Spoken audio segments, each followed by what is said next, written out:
Hi everyone. This video is intended to outline the Scissett Middle School remote learning policy and hopefully to solve any issues that pupils or parents have had with accessing some of the remote lessons. When pupils are working from home, they should check their school email every morning to see which lessons they have for that day. These will either be Teams meetings or it may be that a teacher has directed them to the remote learning website and the resources that are there. When pupils are checking their emails, they need to ensure please that this is the Google Gmail account. So for Year 6s, the emails take that format. For Year 7 and 8, they take that format, but both have the @scissett.com as part of the address.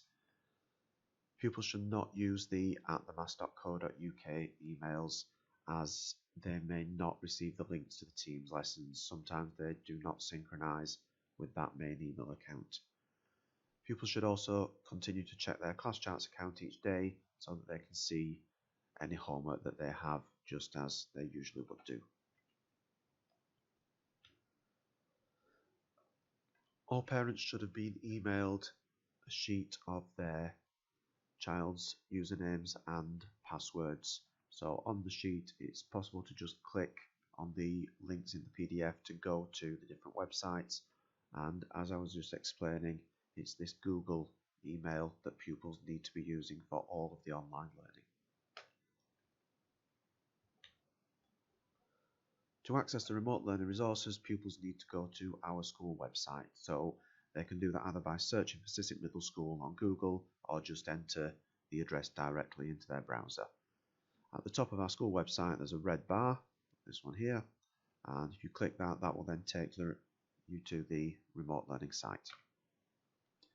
Once you're on the remote learning site, all the subjects can be accessed from the list here going down the page. Each subject, once you click on that, then we'll have a page for each week, and pupils can then just click on the appropriate week. On each of those pages, the work for Year 6 will be at the top with any resources that are needed, then Year 7 and then Year 8. Also at the top of the remote learning website, the first page has a series of help videos. So if there are any issues with some of the lessons, that's the best place to have a look. For our live lessons, these will be delivered through Microsoft Teams. The teacher will take a register each lesson, just as they normally would. Pupils will receive an email to their Gmail account, that's the @scissett.com account, which will have a link to the Teams lesson. And again, just a reminder, please do not check emails on the @themass.co.uk email, as some of those lessons may not appear there. That link will then take pupils to the online version of Teams, so you do not need to have Teams installed on that device. The expectations for our live lessons. So the time for the start of a Teams lesson is given in the email. So when you receive that email, it'll have the details of the lesson, the date and the time. There would be the link that you would click at the bottom. Just as in school, pupils need to join the lessons on time and have their writing equipment or anything else that they need ready beforehand. People arriving late affects the learning of other pupils, which is of course not acceptable. Any pupils who are more than 5 minutes late are unlikely to be able to join the lesson, because the teacher cannot keep stopping the lesson for everyone else just to let people into the Teams lesson. If that's the case, then it's a good idea leave Teams open so that you can hear if the teacher does manage to break off and let you into the lesson, and then go to the remote learning website and complete the work from there using the videos and resources.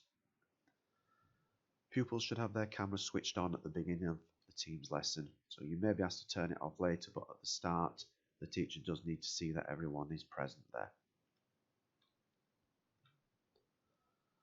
We would ask that other people, so that's friends or family members, should not be visible on the camera when lessons are taking place. Ideally, please, pets should also not be in the video, as this can pose a distraction to other class members. Students should be dressed appropriately before joining the Teams lessons, so that doesn't mean school uniform, but it does mean the sort of clothing that you would wear possibly on a non-uniform day at school. Students should be in a communal area where parents may be dropping in and out, so that although we're not asking for parents to supervise pupils all through the lesson, some parental supervision would be helpful. Once the lesson begins, pupils then should blur the background on their camera, or as they're waiting to come into the lesson, they can click on the blur button there. Just as in a normal lesson, pupils should give their full attention when the teacher is speaking. So this means that microphones should be muted. That stops any background noise, and it also means that there's no feedback from the microphones to the speakers and such like.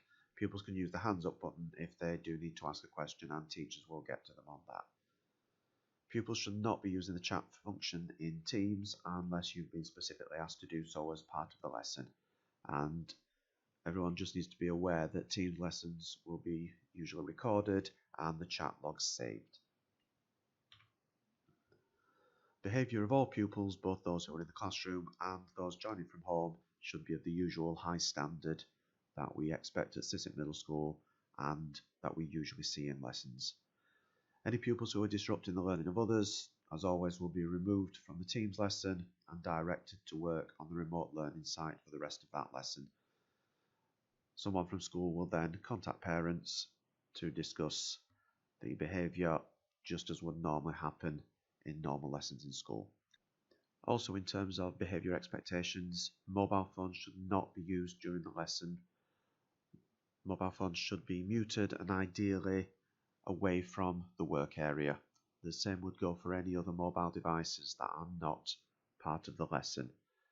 In general, with regards to behaviour of pupils, if there is something that you know would not be allowed in a normal lesson, then it will not be allowed in the Teams lessons either. Senior staff and heads of year may join Teams lessons to check on the behaviour of pupils.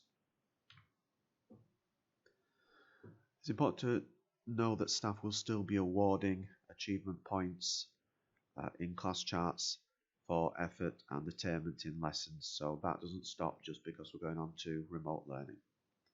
Teachers will also still be using the same sanctions for poor behaviour, which would be the warning P1, P2 and so on. Pupils should still check their points totals on class charts regularly because these are still being awarded, and all pupils will be able to spend their reward points once they are back in school.